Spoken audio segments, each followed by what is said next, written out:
అందరికీ నమస్కారం. ఈరోజు మనం యూడేస్ ప్లస్ ప్రీఫిల్డ్ డేటాని ఏ విధంగా డౌన్లోడ్ చేసుకోవాలో చూద్దాం.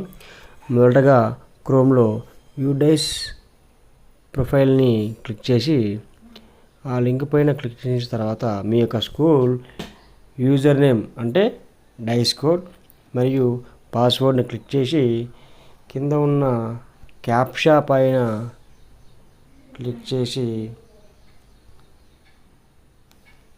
లాగిన్ కావాలి. లాగిన్ అయిన తర్వాత మనకు చూడండి, ఇక్కడ download prefilled DCF English, download prefilled DCF Hindi అని ఉంది. మనకు ఇంగ్లీష్ పైన క్లిక్ చేసి చేయగానే మనకు ఆ PDF డౌన్లోడ్ అవుతుంది. దీన్ని